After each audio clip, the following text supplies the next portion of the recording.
எல்லாம் வல்ல இறைவனுடைய திருவருட்கருணையால் இன்றைய நாளும் ஒரு நாயன்மார் நிகழ்ச்சியில் நாம் தரிசிக்க இருப்பவர் கலிக்கம்ப நாயனார்.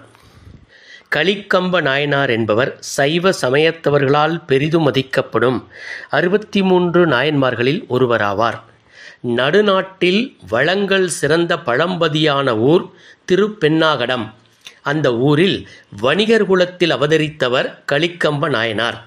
இவர் சிவனடிப்பற்றாகிய அன்புடனே வளர்ந்து அப்பதியில் தூங்கனை மாடத் திருக்கோயிலில் எழுந்தருளி உள்ள சிவக்கொழுந்து நாதருடைய திருத்தொண்டிலேயே பற்றாகப் பற்றி பணி செய்து வந்தார்.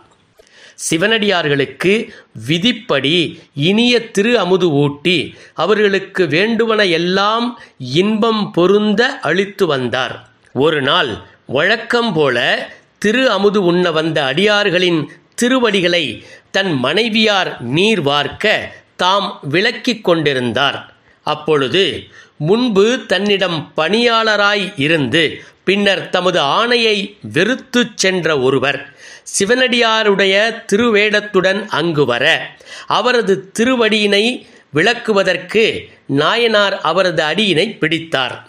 அந்த வேளையில் மனைவியார் இவர் முன்பு பணி செய்யாமல் அகன்றவர்தானே என்று தயங்கியதால் அவரது திருவடிகளில் நீர் வார்க்க தயக்கம் ஏற்பட்டது.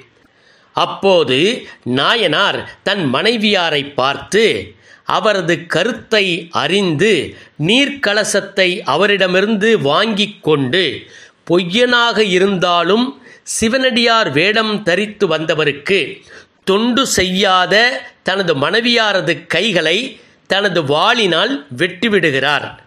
அடியாராக வேடம் தரித்து வந்தவருடைய திருவடியை தாமே விளக்கி அமுதூட்டுவதற்கு வேண்டிய ஏனைய செயல்களையெல்லாம் தாமே செய்து சலனமில்லாத சிந்தையுடன் அவர்களுக்கு திரு அமுது ஊட்டினார்.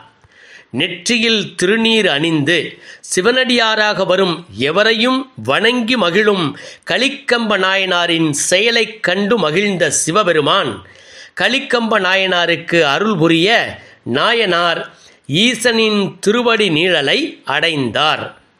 தை மாதம் ரேவதி நட்சத்திரத்தில் கொண்டாடப்படும் கலிக்கம்ப நாயனாரின் குருபூசையில் கலந்து கொண்டு கைதடிந்த வரிசிலையான் கலிக்கம்பன் கலியன் கலர்சக்தி வரிஞ்சயர்கோன் அடியார்க்கும் அடியேன் எனும் திருத்தொண்டர் தொகையின் திருவடிகளை வணங்கி வாழ்வில் எல்லா செல்வங்களும் பெற்று இன்புற்றிருப்போமாக.